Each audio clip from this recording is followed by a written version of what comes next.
El refugio de las sombras. La vida le había arrancado todo, dejando solo el vacío de una casa que ya no era suya, y el dolor de un futuro que jamás sucedería. Mariana tenía solo 28 años cuando el destino decidió reescribir su historia de una forma que ella nunca podría haber imaginado. Viuda, sin recursos y sin un lugar al que llamar hogar, aceptó vivir en una propiedad aislada que todos en la región evitaban como si estuviera maldita. Y lo que descubrió entre aquellas paredes antiguas no solo cambió su vida, sino que también salvó una existencia que estaba a punto de desvanecerse para siempre. Esta historia ocurrió en el interior de una provincia argentina, en 1933, en una época en que Argentina todavía cargaba las cicatrices profundas de conflictos recientes y la vida en el campo era regida por tradiciones inquebrantables y supersticiones ancestrales. Si alguna vez sentiste que todo se desmoronaba a tu alrededor, que ya no había ninguna puerta abierta, ninguna mano extendida, deja tu comentario contando cómo encontraste fuerzas para continuar. Tu experiencia puede ser exactamente lo que alguien necesita escuchar hoy. Y si historias como esta tocan tu corazón, no dejes de unirte a nuestra comunidad para seguir cada narrativa que preparamos con cariño para ti. La mañana llegó con el canto de los gallos y el aroma húmedo de la tierra mojada por la llovizna de la noche anterior.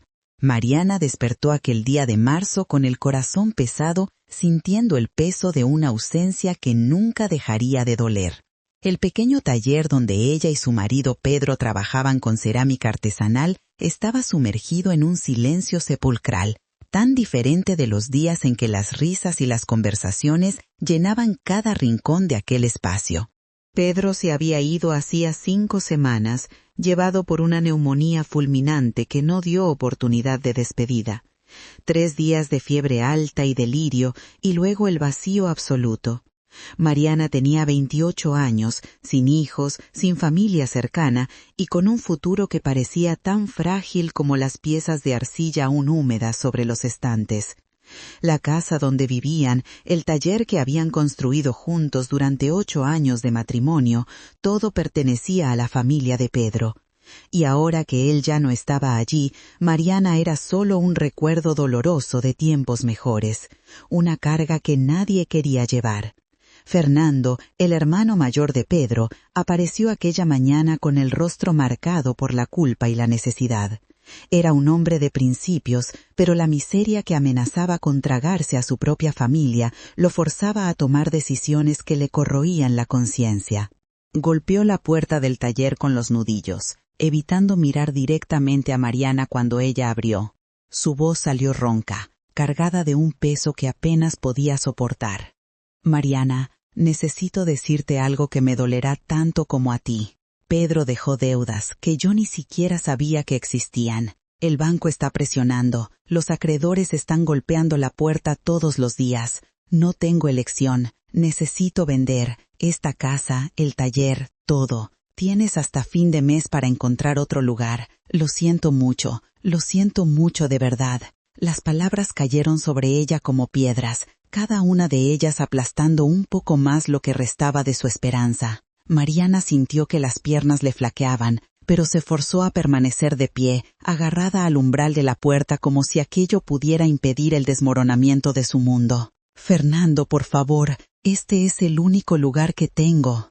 Es donde Pedro y yo construimos nuestros sueños. No tengo a dónde ir, no tengo a nadie».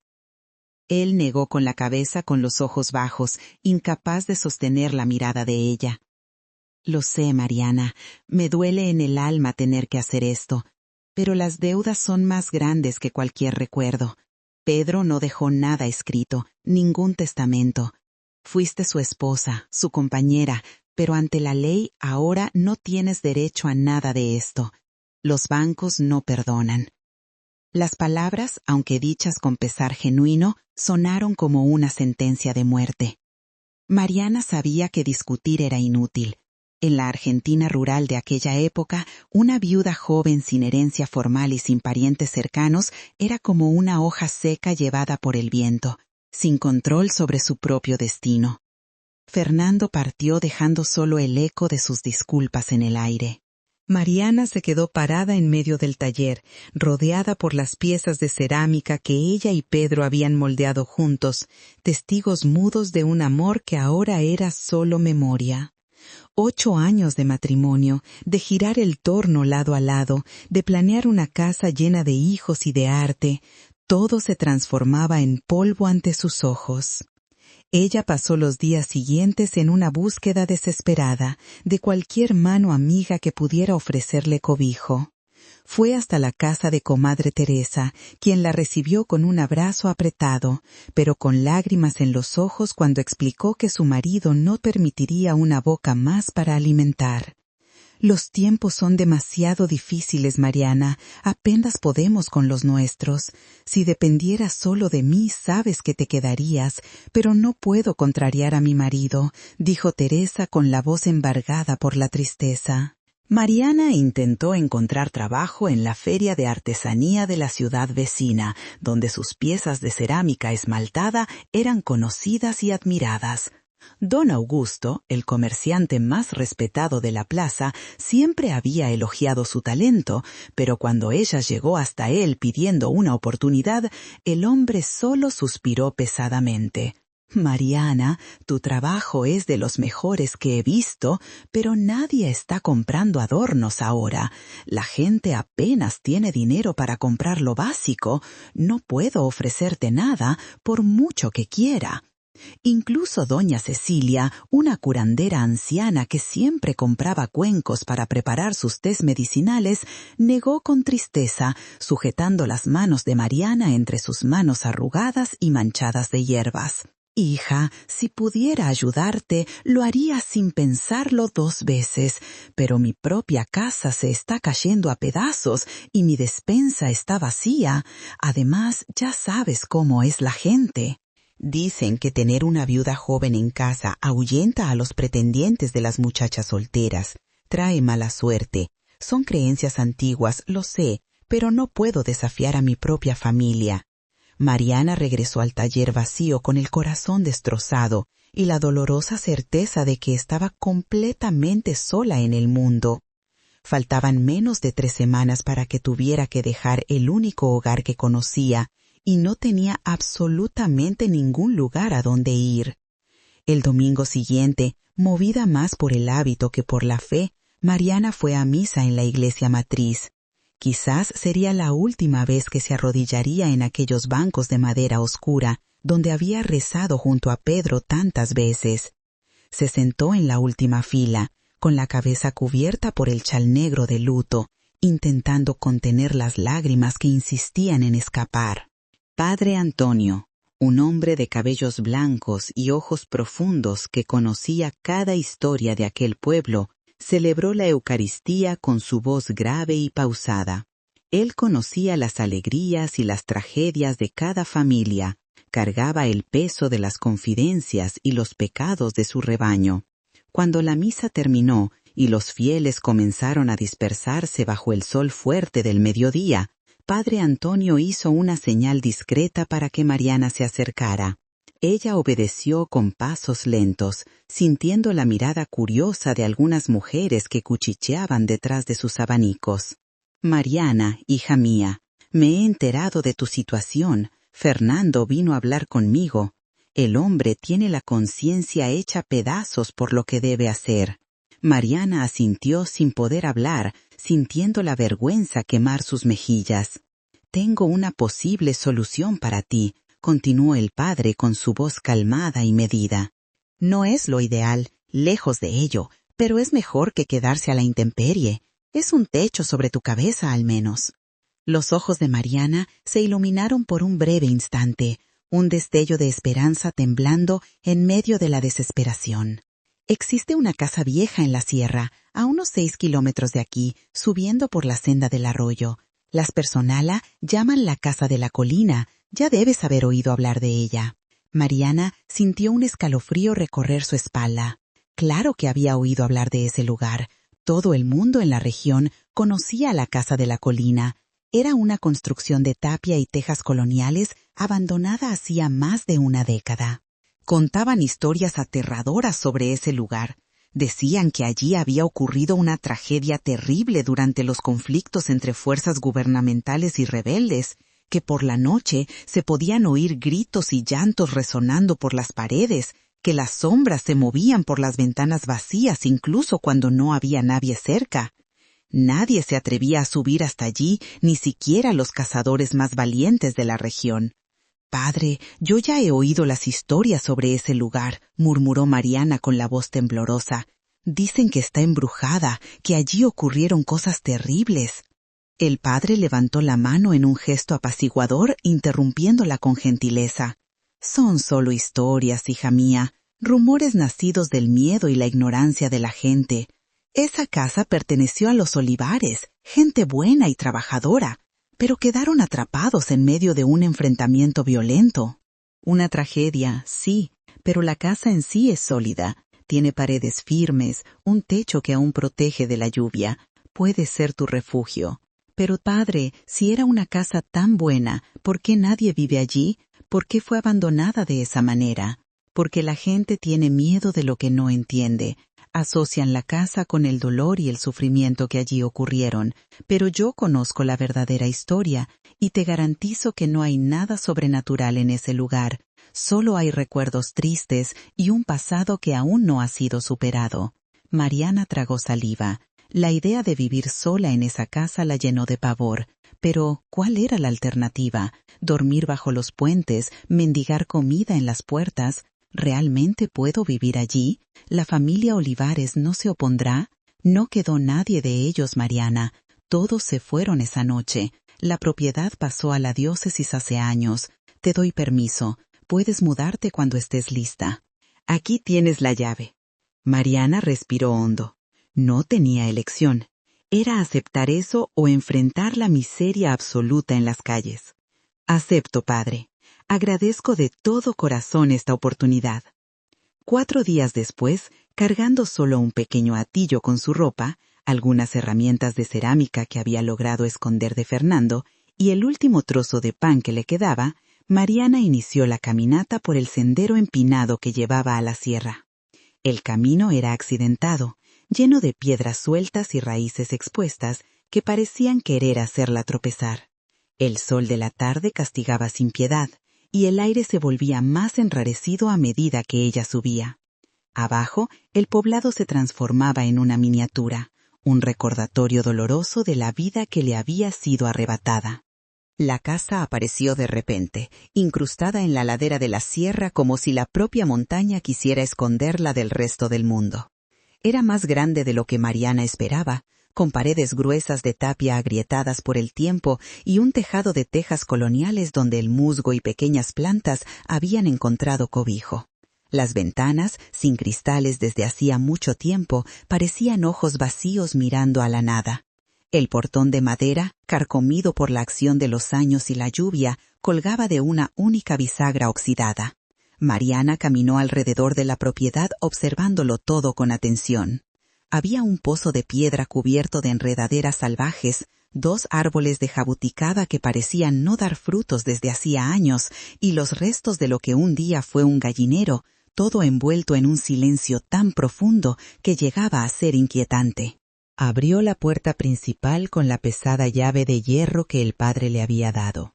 La cerradura estaba trabada por el óxido y se resistió unos segundos antes de ceder con un fuerte chasquido que resonó en el aire quieto. La puerta se abrió con un gemido largo y lastimero, como si se quejara de ser despertada después de tantos años de sueño. Un fuerte olor a moho, a polvo acumulado y a madera húmeda invadió sus fosas nasales, el olor característico del tiempo congelado. Mariana entró despacio, con el corazón latiéndole fuerte en el pecho. La sala principal era amplia pero sumergida en la penumbra. Había algunos muebles pesados cubiertos por telas blancas, ahora grises de suciedad, una mesa grande de jacarandá, sillas volcadas en el suelo, un baúl de madera entreabierto. Las paredes estaban manchadas por la humedad y el salitre, y el suelo de tablas anchas crujía bajo sus pasos descalzos. Subió la escalera de madera con cautela, cada escalón protestando bajo su peso. El piso superior tenía 3 pequeños cuartos. Ella eligió el que tenía una ventana orientada hacia el valle. Al menos desde allí podría ver las luces distantes del poblado durante la noche, un recordatorio de que no estaba completamente aislada del mundo de los vivos. Limpió el cuarto lo mejor que pudo, barrió las telarañas y el polvo acumulado, abrió la ventana para dejar que el aire fresco circulara y espantar los fantasmas del abandono, y extendió su única manta en el suelo, ya que la cama vieja de madera estaba rota e infestada de termitas. Encendió una vela que había traído consigo, y así pasó su primera noche en la casa de la colina. El silencio era opresivo, absoluto, sofocante. Cada crujido de la madera la hacía saltar de susto. Cada silbido del viento pasando por las tejas rotas sonaba como un lamento humano, como los gemidos de almas en pena. Mariana rezó el rosario innumerables veces, agarrada a las cuentas como si fueran una tabla de salvación en medio de un océano de miedo. Finalmente, la extenuación venció el pavor y ella se durmió. Cuando despertó por la mañana, con los primeros rayos del sol penetrando por la ventana empolvada, se dio cuenta de que había sobrevivido. La casa no se había derrumbado sobre ella, ningún espíritu había venido a atormentarla. Se permitió una sonrisa cansada y triste. Quizás, solo quizás, conseguiría sobrevivir allí. Con la primera luz del día, Mariana reunió coraje y bajó para explorar el resto de la propiedad. Necesitaba conocer cada rincón si pretendía hacer de aquel lugar su hogar. La cocina era espaciosa, dominada por una estufa de leña de ladrillas, que, sorprendentemente, parecía estar en condiciones razonables de uso. Encontró algunas ollas viejas de barro y platos desportillados. Servirían para lo que necesitaba. Decidió que su primera tarea sería conseguir agua. Salió por la puerta trasera en dirección al pozo de piedra que había visto el día anterior. La mañana estaba clara, el cielo de un azul profundo e intenso, y la vegetación crecida alrededor de la casa amortiguaba cualquier sonido del mundo exterior. Era como estar en una isla flotando sobre el valle. La soledad era tan densa que parecía tener peso, pero la luz del sol traía una extraña sensación de paz. Mariana se inclinó sobre el pozo y miró hacia abajo.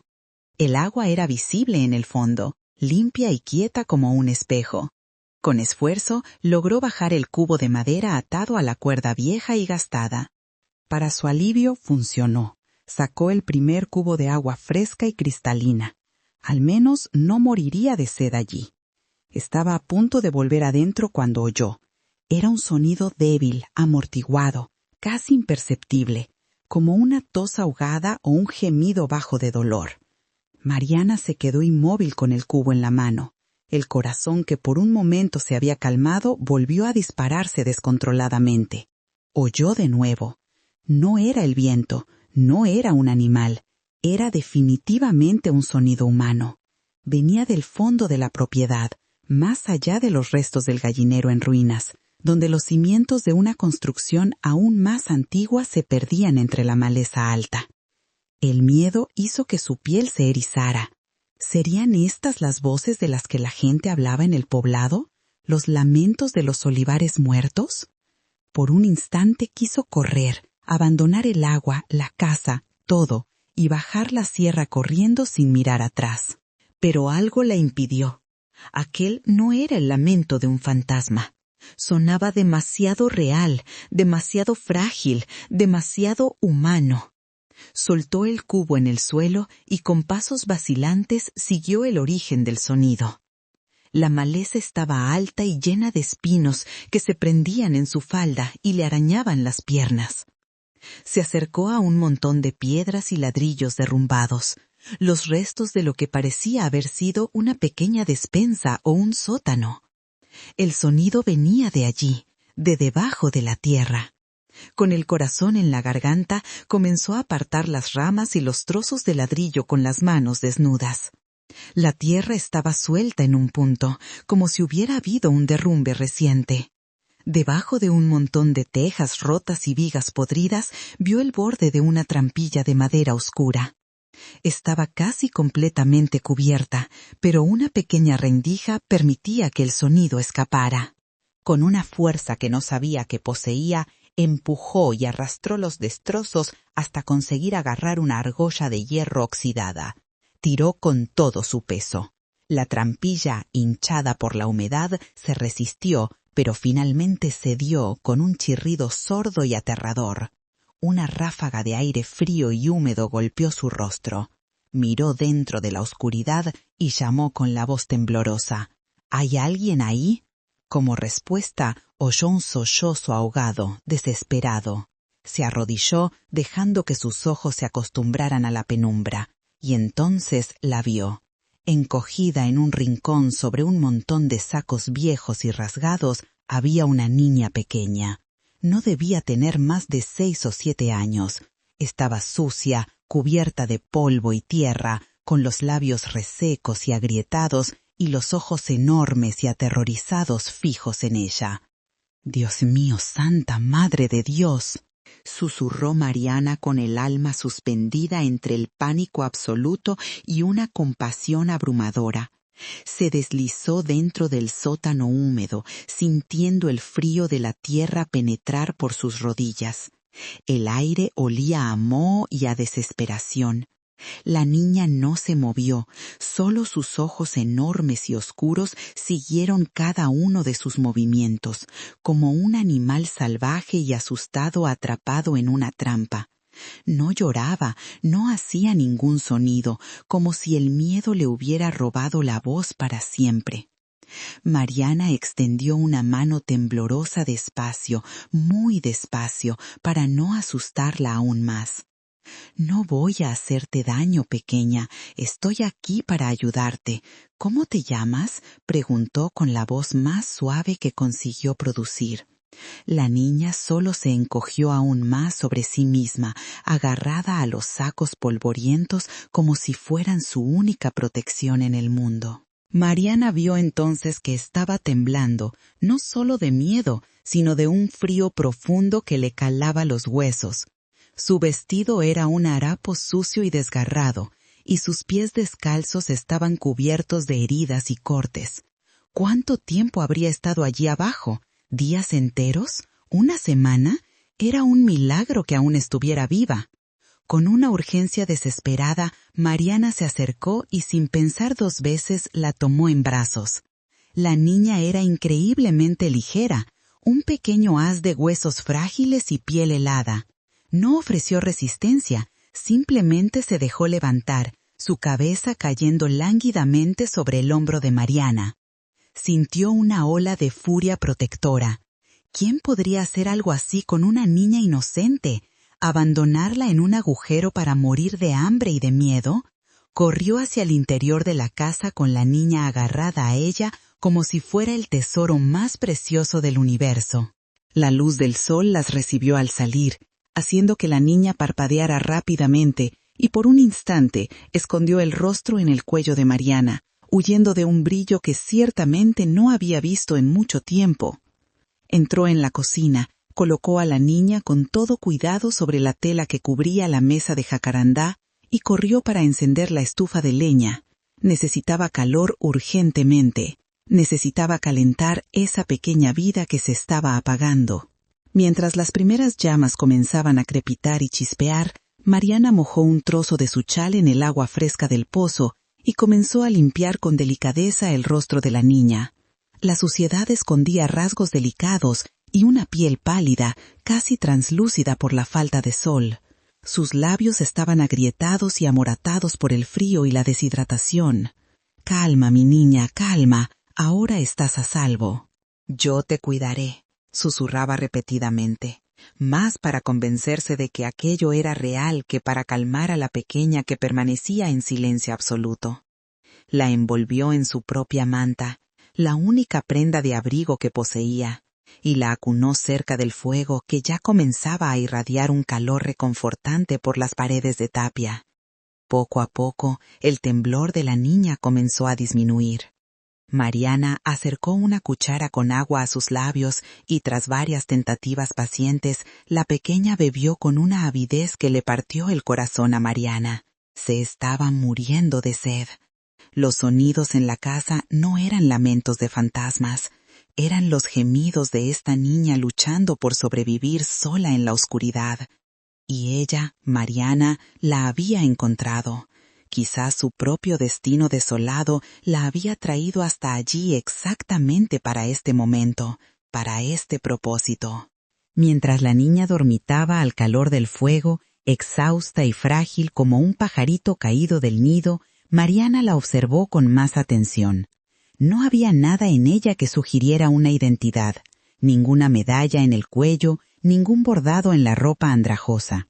Pero al mirarla, en la curva de su mejilla y en la delicadeza de sus pestañas, Mariana sintió que no podía seguir llamándola la niña. Decidió darle un nombre, y eligió Clara, porque era eso lo que había traído a la oscuridad de su vida, un inesperado y minúsculo punto de claridad en medio de las tinieblas. La realidad, sin embargo, era cruda y urgente. Clara estaba famélica, sus costillas se marcaban bajo la piel fina y necesitaba comida de verdad, algo que le devolviera las fuerzas. Mariana miró sus propias provisiones, un trozo de pan ya duro y un puñado de frijoles secos. No tenía nada adecuado para ofrecer a una niña tan debilitada. La angustia la oprimió. Necesitaba volver al pueblo, necesitaba buscar ayuda, tragarse su orgullo y su miedo e implorar si fuera necesario. Envolvió a Clara con cuidado en la manta, asegurándose de que su rostro quedara protegido, y la sostuvo con firmeza contra el pecho. Con el corazón latiéndole en el pecho, emprendió el descenso por el mismo sendero que la había llevado a su exilio días antes. Cada paso era una batalla contra la humillación. Cuando llegó al pueblo, las pocas personas que la vieron pasar se apartaron, murmurando entre dientes y haciendo la señal de la cruz. La viuda de la casa encantada estaba de vuelta. Corrió directamente a la casa de doña Benedita, la partera y curandera del lugar. Era su única esperanza. La vieja estaba machacando hierbas en su mortero cuando vio a Mariana en su puerta, sin aliento y con un envoltorio en los brazos. «Niña, ¿qué pasó? ¿Qué traes ahí?», preguntó frunciendo el ceño. Mariana, sin aliento, apenas pudo hablar. Descubrió una punta de la manta, revelando el rostro pálido de Clara. «La encontré, doña Benedita, la encontré en la casa. Estaba atrapada bajo tierra. Se está muriendo. Por favor, ayúdeme». Doña Benedita retrocedió un paso, su rostro una máscara de horror. Hizo la señal de la cruz rápida y repetidamente. «Jesús, María, José, es la niña de los lamentos, la maldición de los olivares. Niña, no debías haberla traído aquí, traerá desgracia para todos nosotros». «No es ninguna maldición», suplicó Mariana, las lágrimas resbalando por sus mejillas sucias de polvo. «Mírela, es de carne y hueso, tiene frío y hambre, no es un fantasma, es una niña. Por el amor de Dios, ayúdela». La desesperación en la voz de Mariana pareció romper el muro de superstición de la vieja. Doña Benedita dudó, mirando de la niña a Mariana y de vuelta a la pequeña. Finalmente suspiró, un sonido largo y resignado. «Entre rápido antes de que alguien vea». Una vez dentro de la penumbra de la casita que olía a lavanda y romero, la curandera examinó a Clara con manos expertas y callosas. Su rostro endurecido se suavizó, la dureza reemplazada por una concentración profesional. «Está desnutrida y tiene un gran susto. El miedo le entró en la sangre y le robó el alma. Pero vivirá, llegaste justo a tiempo. Un día más en ese agujero y la habrías encontrado muerta». La curandera actuó con rapidez sorprendente. Preparó un caldo ralo de hierbas y gallina y le enseñó a Mariana cómo dárselo a Clara con una cucharita, gota a gota, con paciencia infinita. La niña bebió despacio, sus ojos aún fijos en el vacío, pero bebió. Era una buena señal. «Esta niña fue abandonada a propósito, Mariana», dijo doña Benedita con una certeza sombría, mientras observaba a Clara dormir, su respiración ahora más regular y menos superficial. Quien la dejó en ese agujero sabía que la casa estaba vacía, que nadie subiría allí en años. la dejaron para morir en la oscuridad. El horror de aquellas palabras se clavó en el pecho de Mariana como un cuchillo. Pero ¿quién haría una cosa así? ¿Quién dejaría a una criatura a su suerte de esta manera cruel? La curandera suspiró, un sonido cargado del peso de todo lo que había visto en su larga vida. Sucede más de lo que imaginas, hija. Tiempos de miseria, de hombres que van a la guerra y nunca regresan, de mujeres que no pueden alimentar a los hijos que tienen. Los conflictos y las revueltas dejaron muchas almas rotas y familias destruidas. A veces dejan a los niños en las puertas de las iglesias esperando que un alma caritativa los encuentre. A veces simplemente los dejan donde nadie pueda oír su llanto. Mariana miró a la pequeña adormecida, a aquel milagro frágil acunado en su regazo. La idea de que su vida hubiera sido desechada de esa forma era una herida insoportable. «No puedo dejarla», declaró Mariana, su voz apenas un susurro pero cargada de una determinación inquebrantable. «No puedo entregarla a una autoridad que no existe o a un orfanato que la tratará como un objeto sin nombre». Doña Benedita la miró fijamente, sus ojos oscuros examinando el alma de la joven viuda. «Mariana, ¿sabes lo que dices? Criar a una niña sola, una viuda sin un centavo, en una casa que todos creen maldita? La gente hablará, inventarán historias terribles sobre ti y sobre ella». Doña Benedita la miró fijamente, sus ojos oscuros examinando el alma de la joven viuda. «Mariana, ¿sabes lo que dices? Criar a una niña sola, una viuda sin un centavo, en una casa que todos creen maldita? La gente hablará, inventarán historias terribles sobre ti y sobre ella».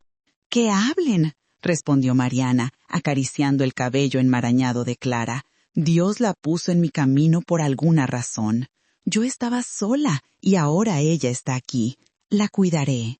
Doña Benedita suspiró de nuevo, pero esta vez un brillo de admiración iluminó su mirada cansada. «Eres valiente, niña, o estás loca, o quizás ambas cosas sean lo mismo.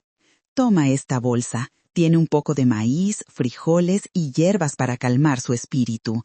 Vas a necesitar fuerzas. Vuelve dentro de una semana para que vea cómo está». Mariana agradeció con el corazón en la mano y emprendió el camino de vuelta a la sierra, con Clara durmiendo plácidamente contra su pecho y la bolsa de provisiones al hombro. La subida pareció diferente esta vez. Ya no caminaba hacia el exilio, sino hacia un hogar.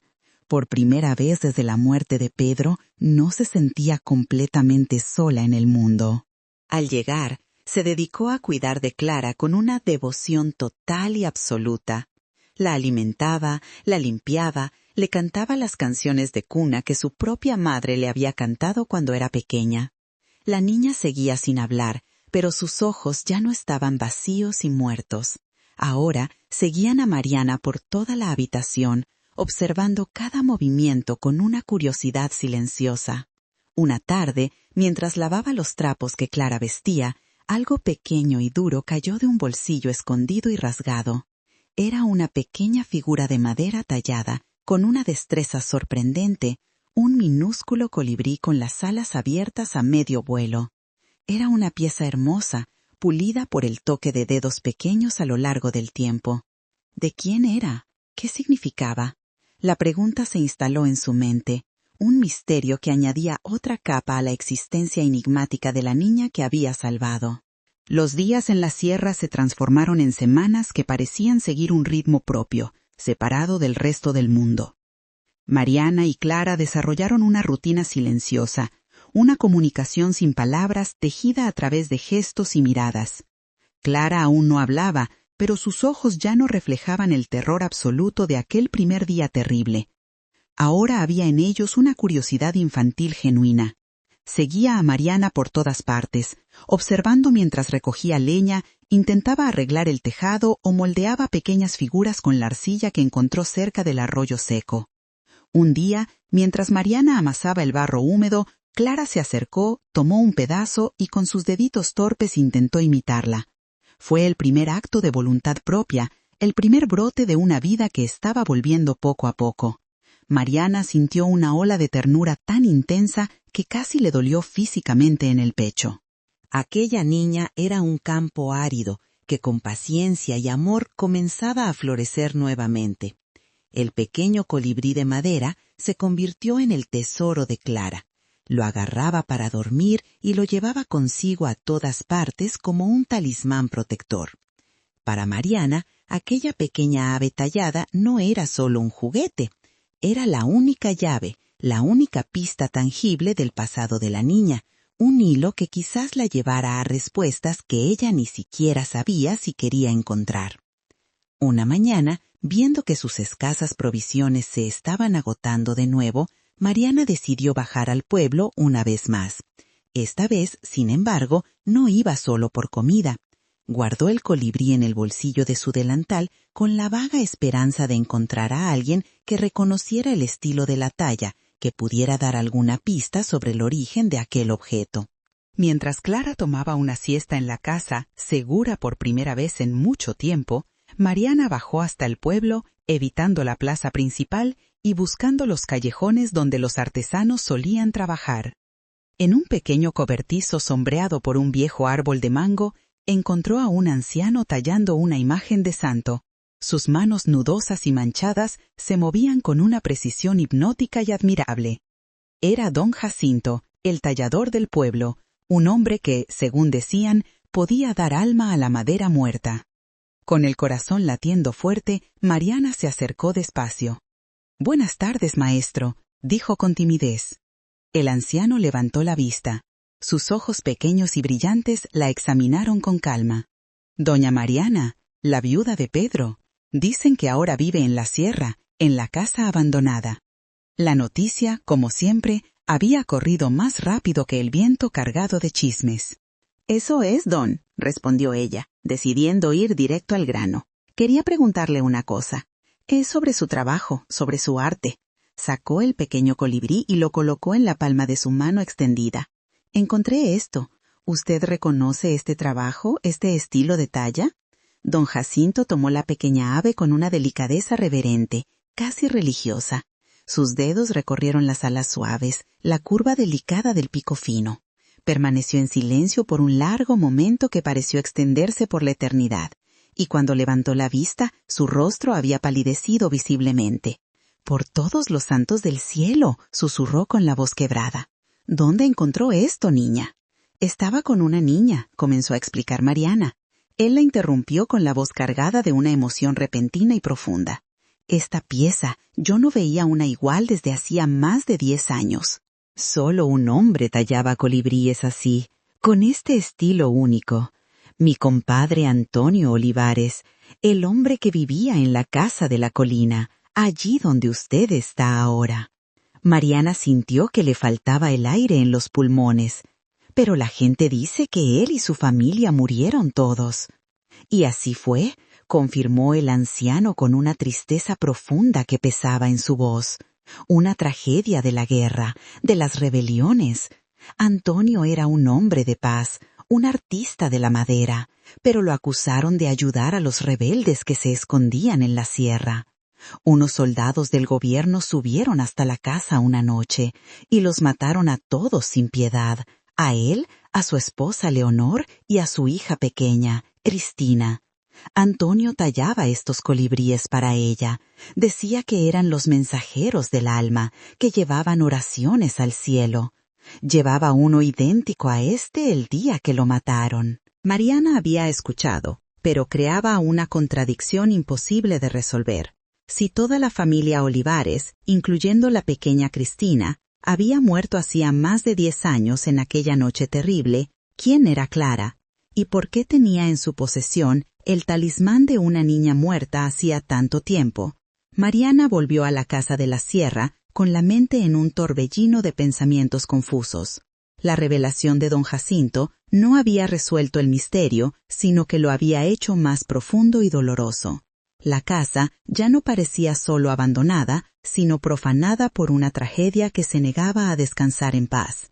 Miraba a Clara, a la pequeña que jugaba en silencio con unas piedras lisas que había encontrado en el arroyo. buscando en sus rasgos algún vestigio de la familia Olivares, de la pequeña Cristina. Pero era imposible establecer ninguna conexión. Si Cristina había muerto hacía 10 años, Clara, con sus apenas 6 o 7 años de vida, no podía ser ella de ninguna manera. ¿Era entonces una coincidencia cruel y perturbadora? ¿Cómo había llegado a sus manos el colibrí de una niña fantasma? La pregunta la atormentaba, tejiendo una red de inquietud alrededor de su paz precaria. Cada crujido de la casa, cada sombra proyectada por el sol poniente, parecía ahora susurrar el nombre de Cristina como un mantra perturbador. Mariana se aferró a Clara con una ferocidad aún mayor, sintiendo que no solo la protegía del hambre y del frío, sino también de un pasado enredado y violento que se negaba a permanecer enterrado en las sombras del tiempo. Pasó una semana entera más. Mariana había logrado intercambiar algunas de sus figuras de barro por granos y vegetales en la feria, lo suficiente para sobrevivir unos días más. La vida se había instalado en una rutina frágil pero constante, un día siguiendo al otro con una previsibilidad reconfortante. Y entonces, en una tarde bochornosa en que el aire predecía una tormenta inminente, ella escuchó el sonido inconfundible de un caballo subiendo por el sendero empinado. Su corazón dio un salto. Nadie nunca subía hasta la sierra, mucho menos hasta aquella casa. Espió con cautela por la ventana sin cristal y vio a un hombre desmontando frente a la propiedad. Era alto y delgado, pero con una constitución musculosa de alguien acostumbrado a la dureza del trabajo en el campo y a las inclemencias. Vestía ropas de viaje gastadas y empolvadas, y su rostro, curtido por el sol inclemente, estaba enmarcado por cabellos oscuros y una barba de varios días. No era viejo. Quizás tendría unos 35 años, pero sus ojos tenían aquella mirada cansada y dura, de alguien que había visto demasiadas cosas, sufrido demasiado. Se quitó el sombrero sucio de polvo y observó la casa no con curiosidad, sino con una familiaridad dolorosa y profunda. El hombre caminó directamente hacia la puerta, sus botas marcando un ritmo pesado y decidido sobre la tierra seca. Mariana salió a su encuentro, colocando instintivamente a Clara detrás de sí, protegiéndola con su propio cuerpo. «¿Qué desea, señor?», preguntó, su voz sonando más firme de lo que realmente se sentía por dentro. El hombre la miró de arriba a abajo, y su expresión no era amigable. Era una mirada que evaluaba, que juzgaba, que medía. «Esta es mi tierra», dijo, con una voz ronca y áspera, como si no estuviera acostumbrado a usarla con frecuencia. «Esta es la casa de mi familia». «¿Quién es usted y qué está haciendo aquí invadiendo mi propiedad?». Mariana sintió un escalofrío recorrer su espina dorsal. «El padre Antonio me dio permiso para vivir aquí. Él dijo que la casa estaba abandonada, que no había quedado nadie de la familia». El hombre soltó una risa amarga y seca, sin ningún rastro de alegría o humor. «Los padres y los rumores siempre se equivocan sobre todo. Mi nombre es Rafael Olivares, hermano de Antonio, dueño de este pedazo de infierno olvidado por Dios». El mundo de Mariana se tambaleó. Don Jacinto había dicho que todos habían muerto en la guerra, en las rebeliones. «No puede ser», susurró ella con la voz débil. «Dijeron que usted, que había muerto en la guerra como todos los demás». «Estuve cerca de la muerte muchas veces», admitió él, sus ojos oscureciéndose al evocar recuerdos terribles. «Pero la muerte no me quiso aún. Ahora volví para reclamar lo poco que queda de esta maldita tierra». Su mirada se fijó entonces en la pequeña figura que espiaba tímidamente detrás de la falda de Mariana. ¿Y esta niña también fue traída por el padre caritativo? Antes de que Mariana pudiera responder o inventar alguna explicación, Clara, asustada por el tono áspero del hombre desconocido, levantó la mano en la cual apretaba su único consuelo, el colibrí de madera tallada. Los ojos de Rafael se clavaron en el pequeño objeto como si hubiera visto un fantasma. Su rostro duro se descompuso completamente. La máscara de dureza se hizo añicos, revelando un abismo de dolor antiguo y nunca curado. Se arrodilló lentamente en la tierra, sin conseguir desviar la mirada de la figura de madera. «Ese colibrí», dijo con la voz quebrada y temblorosa. «Mi hermano Antonio tallaba. Era de mi sobrina, era de Cristina». ¿Cómo esta niña lo tiene en las manos? El silencio que cayó sobre ellos fue más denso y pesado que la tormenta que se formaba en el horizonte distante. Rafael permanecía arrodillado en la tierra, su mirada fija en el colibrí, una reliquia de un mundo que creía perdido para siempre en las cenizas del pasado. Mariana, con el corazón apretado, sintió la necesidad imperiosa de defender su lugar allí, de explicar el milagro que había encontrado en medio de la desolación más absoluta. «La encontré aquí mismo», dijo con la voz temblorosa pero clara. Estaba en el sótano de la despensa en ruinas, atrapada allí abajo. Había pasado días allí, casi muerta de hambre y de miedo. No sé quién es, no sé de dónde vino, solo sé que la salvé de la muerte. Rafael levantó la mirada del colibrí y la fijó en Clara, pero esta vez su expresión no era dura, estaba llena de una incredulidad desgarradora y confusa. «La encontré aquí mismo», dijo con la voz temblorosa pero clara. «Estaba en el sótano de la despensa en ruinas, atrapada allí abajo. Había pasado días allí, casi muerta de hambre y de miedo. No sé quién es, no sé de dónde vino, solo sé que la salvé de la muerte». Rafael levantó la mirada del colibrí y la fijó en Clara, pero esta vez su expresión no era dura, estaba llena de una incredulidad desgarradora y confusa. Era como si estuviera viendo un fantasma materializado delante de él. «¿En el sótano?», repitió, como si las palabras no tuvieran ningún sentido.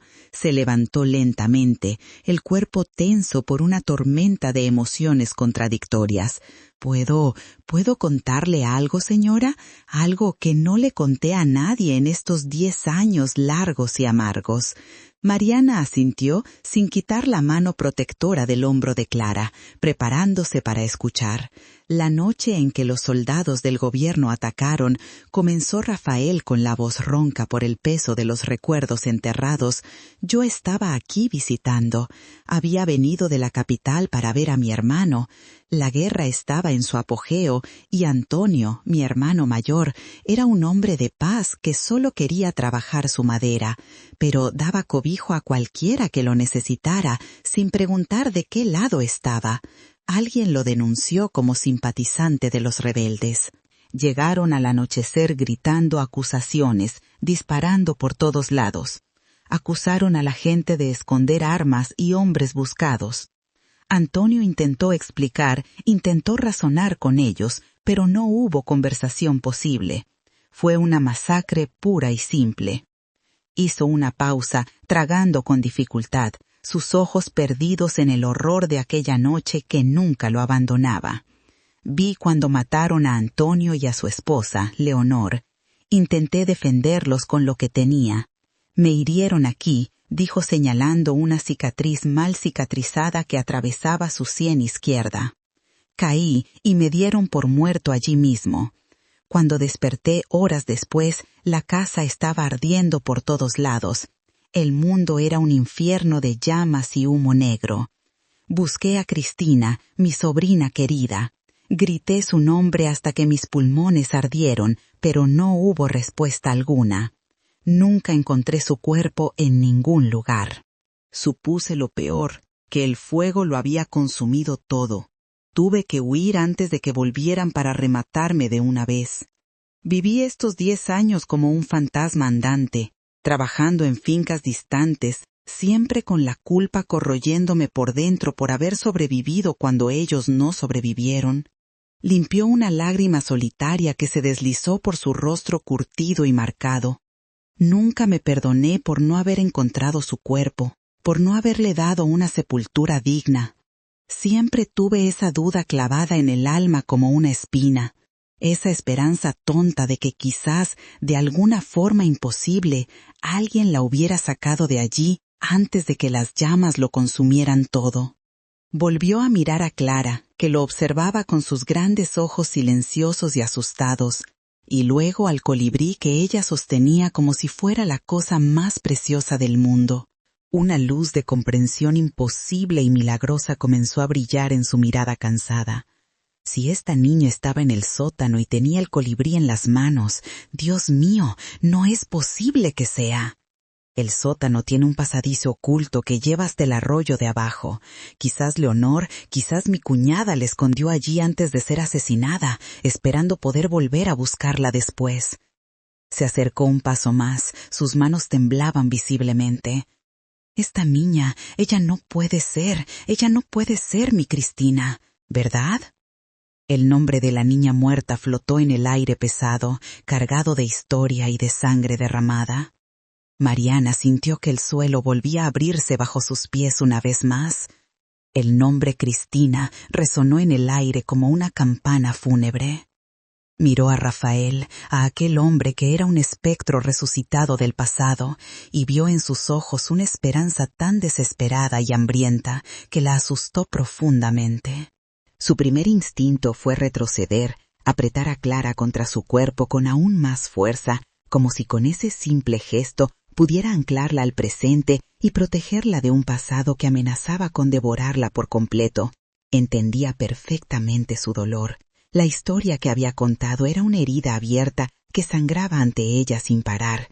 Pero Clara era suya, la había rescatado de la oscuridad, la había alimentado con sus propias manos temblorosas, la había acunado en las noches de miedo y pesadillas. El lazo que las unía no era de sangre, pero estaba forjado en la supervivencia pura y en un amor que había nacido de las cenizas de su propia vida destruida. La llegada de este hombre no era una respuesta del cielo, era una amenaza directa a la única familia que le quedaba en el mundo entero. Rafael, ignorando por un momento la presencia de Mariana, dio otro paso cauteloso en dirección a la niña, su mano extendida no para tocarla, sino como una súplica muda y desesperada. «Cristina», susurró la palabra extraña en sus labios después de una década entera de silencio forzado. «¿Eres tú, pequeña? ¿Te acuerdas del tío Rafael?» La reacción de Clara fue inmediata y visceral, instintiva. Se escondió completamente detrás de Mariana, su pequeño cuerpo temblando como una hoja al viento, y un gemido ahogado, el primer sonido casi articulado que Mariana había oído de ella, escapó de su garganta. No era una palabra formada, era puro terror animal. Para ella, Rafael no era un tío perdido y reencontrado, era un extraño de voz grave y presencia intimidante que invadía su santuario seguro. El rostro de Rafael se contorsionó de dolor ante la clara objeción. Fue como una bofetada de realidad más dura que cualquier herida física. La sobrina que había perdido en el fuego y la sangre no lo reconocía en absoluto. Para ella, él era parte de la oscuridad amenazante, no la salvación esperada. Comprendió en aquel instante doloroso que no podía simplemente reclamarla como su propiedad. La niña que había sobrevivido en el sótano oscuro no era la misma que él recordaba de los tiempos felices. Retirando la mano lentamente, Rafael se volvió hacia Mariana, su voz ahora despojada de la dureza inicial y teñida de una súplica vulnerable y humilde. «Señora, por favor, escuche lo que le voy a decir. No vine aquí para arrancársela de forma violenta. Veo cómo la cuida, veo el amor en sus ojos. Usted le salvó la vida cuando nadie más en el mundo lo habría hecho. Le debo una deuda que jamás podré pagar por completo». Respiró hondo, luchando para encontrar las palabras correctas que no sonaran agresivas. Pero si ella es realmente Cristina, es mi sangre, es todo lo que me queda de mi hermano y de la familia que perdí aquella noche maldita. No puedo simplemente irme y dejarla aquí sin saber la verdad. Permítame hacerle una propuesta. Déjeme quedarme por aquí.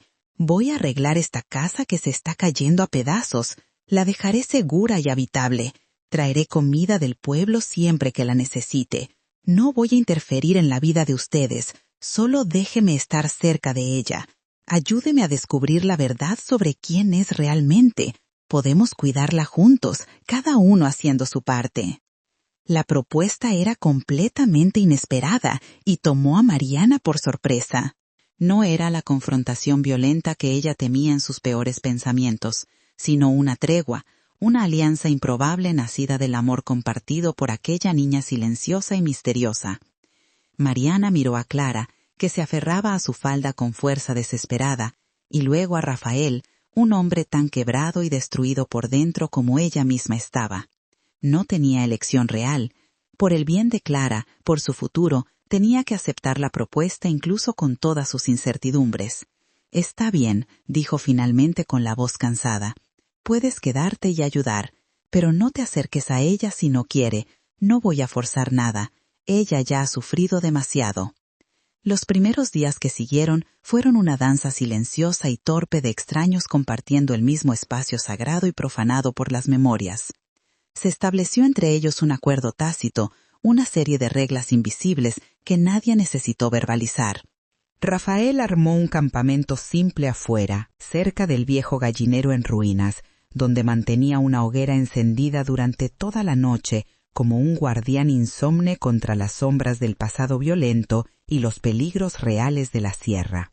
Durante el día se dedicaba a resucitar la casa con una energía silenciosa y obstinada, como si al reparar cada tabla podrida y cada ladrillo suelto pudiera de alguna manera remendar las fracturas de su propia alma despedazada. Mariana y Clara permanecían dentro de la casa, principalmente en la cocina, que se había transformado en su pequeño universo protegido y familiar. El único sonido que cruzaba la frontera invisible entre los dos mundos era el martillo persistente de Rafael trabajando y la voz suave de Mariana cantando canciones de cuna para Clara. Había una tensión constante y palpable en el aire, una conciencia aguda de la presencia del otro que cargaba el ambiente, pero también había un respeto profundo y genuino por el espacio y por el dolor de cada uno. No hablaban sobre el futuro o sobre lo que vendría después.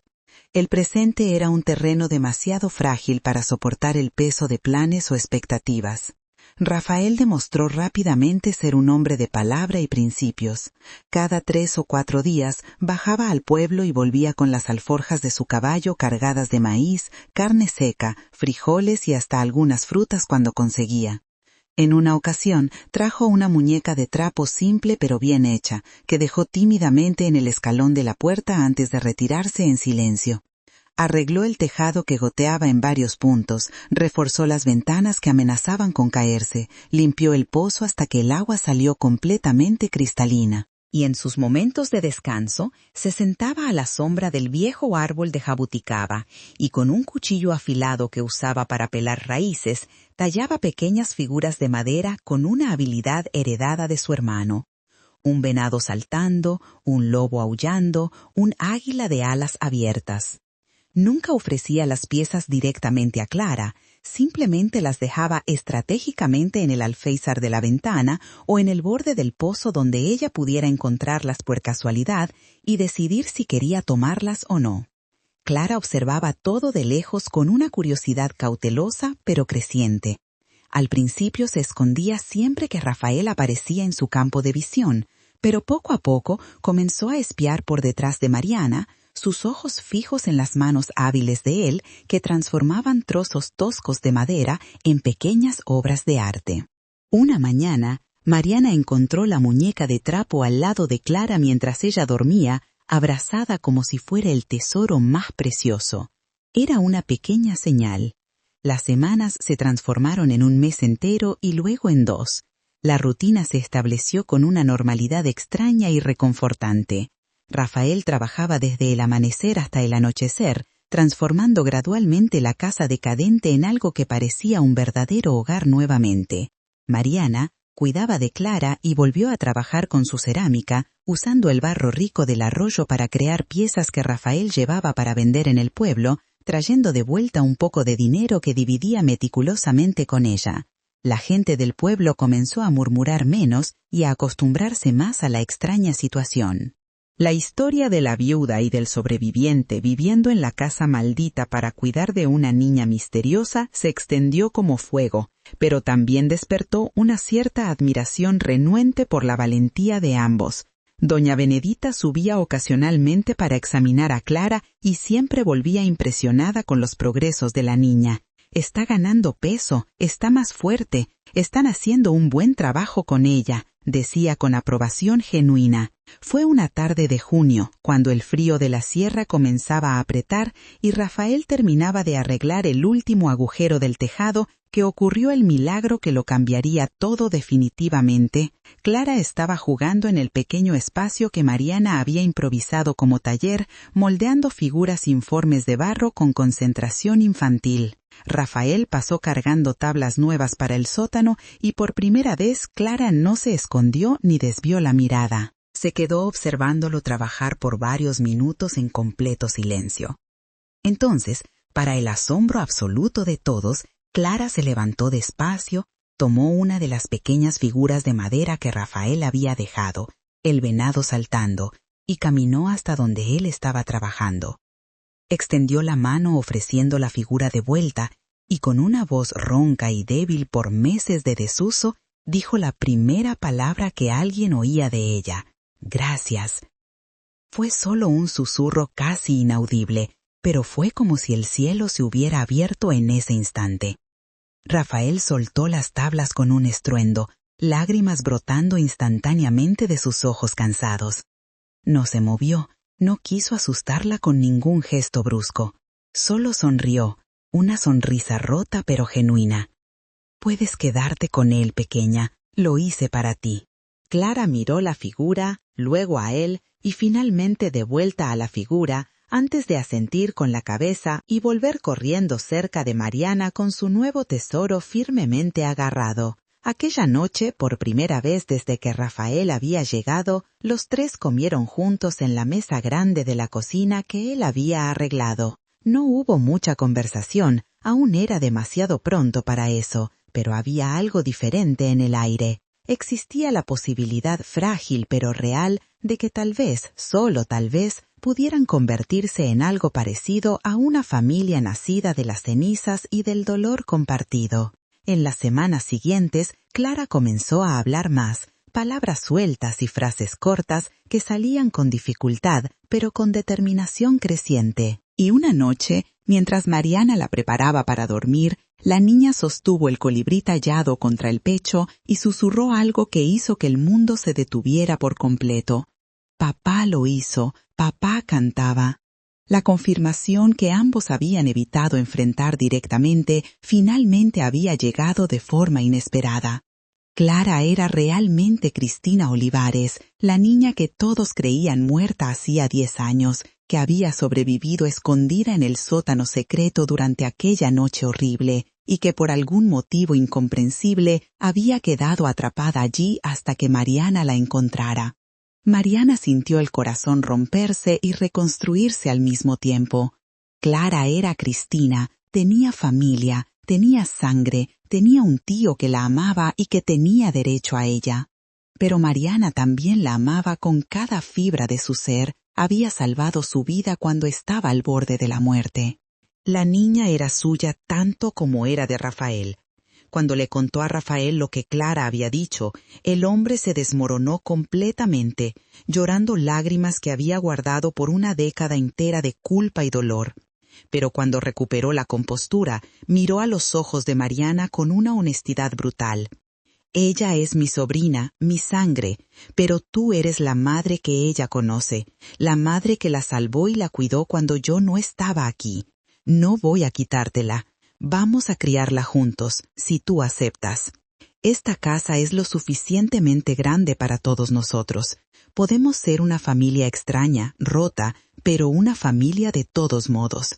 Mariana miró alrededor de aquella casa que había sido su exilio y que ahora era su verdadero hogar. Miró a Rafael, un hombre bueno escondido bajo capas de dolor y pérdida. Y miró a Clara, la niña que había dado un nuevo sentido a su vida vacía. «Sí», respondió ella finalmente, con una sonrisa mojada de lágrimas. «Podemos ser una familia». Los meses que siguieron fueron de curación lenta pero constante para los tres.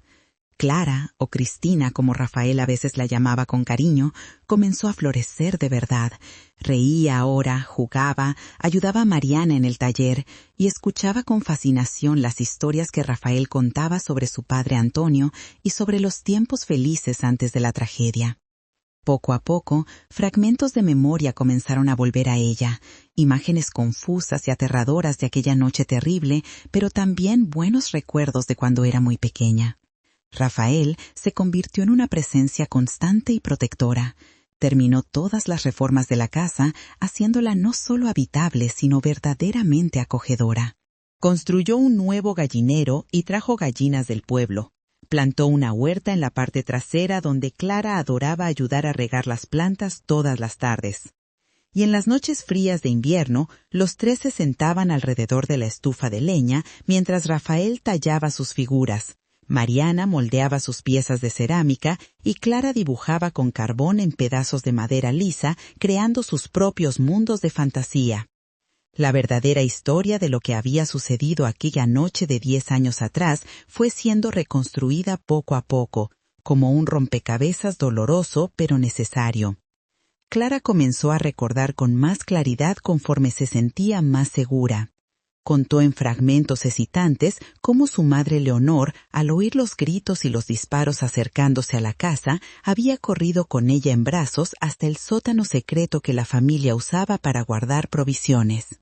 Había bajado la escalera apresuradamente, colocado a Clara en el rincón más alejado sobre los sacos de granos y susurrado desesperadamente para que se quedara muy quieta, completamente quieta, sin hacer ningún ruido, que pronto volvería a buscarla. Clara había obedecido con el terror absoluto de una niña que siente el peligro sin comprenderlo totalmente. Se había quedado allí en la oscuridad, escuchando sonidos terribles que venían de arriba, gritos, disparos, el crepitar creciente del fuego.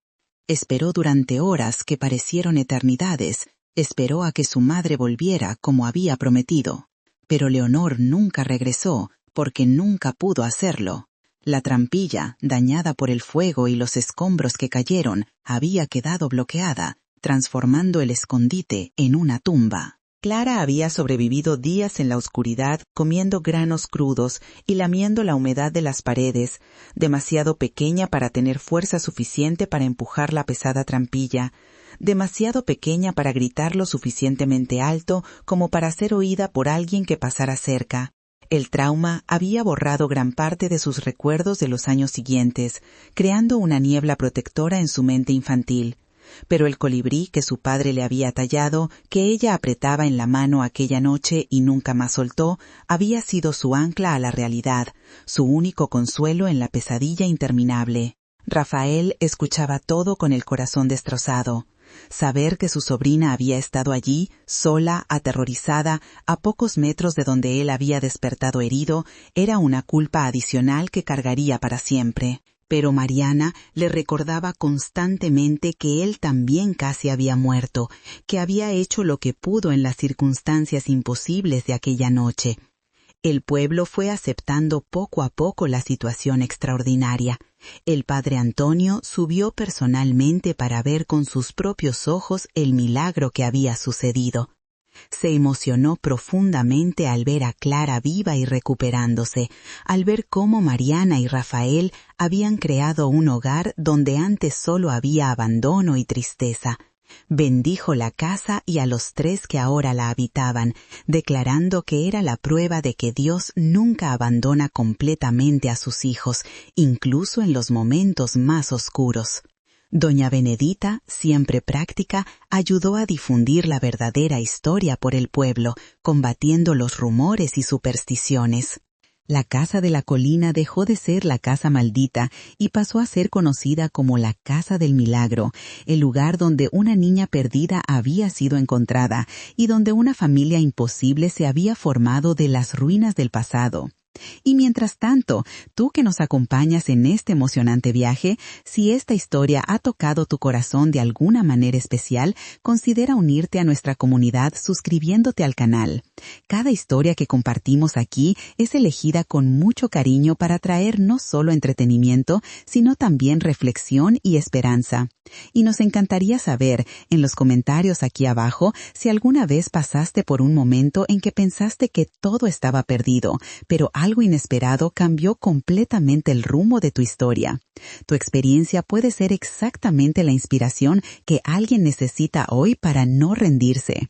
Construyamos juntos esta comunidad de historias reales de superación y esperanza.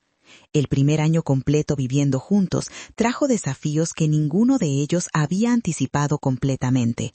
Rafael y Mariana tuvieron que aprender a dividir las responsabilidades y decisiones sobre Clara sin pisar los callos del otro.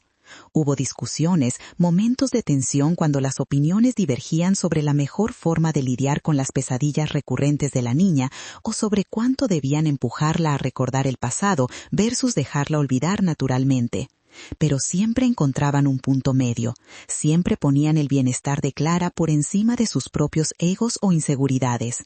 Y lentamente, sin que ninguno de los dos percibiera exactamente cuándo sucedió, Rafael y Mariana desarrollaron un respeto profundo el uno por el otro que gradualmente se transformó en algo más.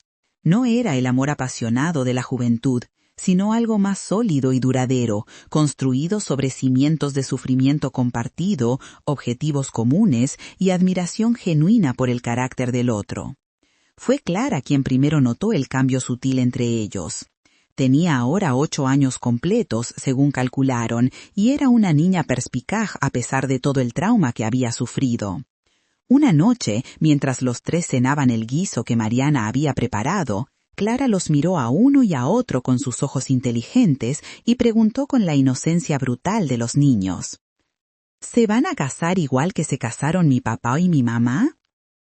El silencio que siguió estuvo cargado de emociones no dichas, de posibilidades no exploradas hasta ese momento. Rafael y Mariana se miraron por encima de la mesa, ambos con las mejillas sonrojadas. Ninguno de los dos había pensado conscientemente en ello, o al menos no lo habían admitido en voz alta. Pero la pregunta de Clara puso sobre la mesa algo que ya estaba presente en el aire hacía meses. ¿Te gustaría eso?, preguntó Rafael a Clara, con su voz cuidadosamente neutra, sin querer influenciarla. Clara asintió vigorosamente, una enorme sonrisa iluminando su rostro que se había vuelto tan expresivo comparado con aquella máscara asustada de meses atrás. Así seríamos una familia de verdad, como antes. Mariana sintió que las lágrimas le picaban los ojos. Miró a Rafael y vio en sus ojos la misma emoción, la misma esperanza cautelosa. No sería una traición a la memoria de Pedro. Ella lo sabía en el fondo de su corazón. Pedro habría querido que ella fuera feliz, que encontrara una nueva razón para vivir. Y Rafael no era una sustitución. Era algo completamente diferente, un compañero forjado en las mismas llamas de pérdida y renacimiento que ella había atravesado. Creo que sería bueno, dijo Mariana finalmente, con su voz suave pero firme, si es eso lo que todos queremos, si podemos ser una familia de verdad. Rafael extendió la mano a través de la mesa y Mariana la tomó, sus dedos entrelazándose con una naturalidad que sorprendió a ambos. Clara aplaudió encantada, y por primera vez en mucho tiempo, risas genuinas y despreocupadas llenaron aquella casa que había guardado tanto silencio y tanto dolor. Se casaron en una ceremonia sencilla en la iglesia del pueblo 3 meses después, con el padre Antonio oficiando y prácticamente toda la comunidad presente para atestiguar. No era común, era incluso escandaloso para algunos de los más conservadores, pero la mayoría de la gente había sido tocada por la historia extraordinaria de aquella familia improbable. Doña Benedita fue la madrina no oficial, ayudando a Mariana a elegir un vestido sencillo pero bonito y trenzando flores silvestres en su cabello. Clara fue la florista, radiante en un vestido nuevo que Rafael había mandado hacer especialmente para ella, llevando una cestita con pétalos de rosa que ella lanzaba con entusiasmo exagerado por el pasillo de la iglesia. La vida que construyeron juntos en los años siguientes no fue perfecta ni estuvo libre de dificultades. Clara continuó teniendo pesadillas ocasionales, días difíciles cuando los recuerdos volvían con particular fuerza. Rafael llevaba cicatrices físicas y emocionales que nunca sanarían completamente. Mariana, a veces, todavía sentía el dolor agudo de la pérdida de Pedro, especialmente en fechas significativas. Pero enfrentaban todo juntos, como una unidad, como una familia en el sentido más verdadero y profundo de la palabra. El taller de cerámica de Mariana creció y prosperó. Sus piezas comenzaron a ser reconocidas en ciudades más grandes, trayendo una renta estable para la familia. Rafael, que había aprendido el oficio de tallado con su hermano Antonio, retomó el trabajo con madera que había abandonado tras la tragedia. Sus figuras y esculturas encontraron un mercado apreciativo, y él comenzó a enseñar el arte a Clara, quien mostraba un talento natural heredado del padre que apenas había conocido. Expandieron la casa, añadiendo más habitaciones, porque 2 años después del matrimonio, Mariana descubrió que estaba embarazada. La noticia trajo una alegría mezclada con aprensión. Ella tenía 32 años ahora. Ya no era tan joven para un primer embarazo biológico, pero doña Benedita la acompañó durante todos los meses, y en una mañana clara de primavera, Mariana dio a luz a un niño sano al que llamaron Pedro Antonio, honrando tanto al primer marido de Mariana como al hermano de Rafael. Clara, ahora con 10 años, quedó absolutamente encantada con el bebé. Asumió el papel de hermana mayor con una seriedad adorable, ayudando con todo y declarando a cualquiera que quisiera escuchar que ahora tenía un hermanito de verdad. La llegada del bebé completó el círculo de curación que había comenzado aquella mañana cuando Mariana había oído los gemidos débiles que venían del sótano. Los años se sucedieron con la extraña velocidad que el tiempo tiene cuando la vida es plena y significativa. Pedro Antonio creció robusto y alegre, seguido 2 años después por una hermanita a la que llamaron Rosa Leonor, homenajeando a las abuelas que los niños nunca conocerían. La casa de la colina, antes tan silenciosa y encantada, ahora resonaba constantemente con risas infantiles, con el sonido del torno de cerámica girando, con el tallado rítmico de Rafael trabajando la madera, con conversaciones alrededor de la mesa grande en las comidas. Clara creció y se convirtió en una joven talentosa y fuerte, llevando las marcas de su pasado traumático, pero nunca permitiendo que la definieran completamente. Se convirtió en un artista por derecho propio, combinando las técnicas de tallado que Rafael enseñó con las de cerámica que aprendió con Mariana, creando piezas únicas que fundían madera y barro de maneras innovadoras. Su obra más preciosa, que nunca vendería por precio alguno, era una escultura grande de una mujer sosteniendo a un niño, con un colibrí posado en el hombro de la mujer. Era su homenaje a todas las madres que había tenido, a Leonor, que la había salvado escondiéndola en aquella noche terrible, y a Mariana, que la había encontrado y le había dado una segunda oportunidad de vida. El pueblo prosperó también a lo largo de los años, y la historia de la familia de la Casa de la Colina se convirtió en una leyenda local, contada y recontada con variaciones, pero siempre manteniendo su núcleo de verdad y esperanza. Jóvenes parejas que enfrentaban dificultades subían hasta la casa para pedir consejos a Rafael y Mariana, que los recibían siempre con generosidad y sabiduría ganada duramente a través de sus propias pruebas. Padre Antonio, ya muy anciano, visitaba regularmente y siempre decía que aquella familia era la prueba viva de que Dios escribe derecho con renglones torcidos, que incluso de las tragedias más profundas pueden hacer algo bello y redentor. Doña Benedita, que vivió hasta los 93 años, siempre se refería a Clara como su milagro personal, la niña que debería haber muerto, pero que no solo sobrevivió, sino que floreció de maneras extraordinarias.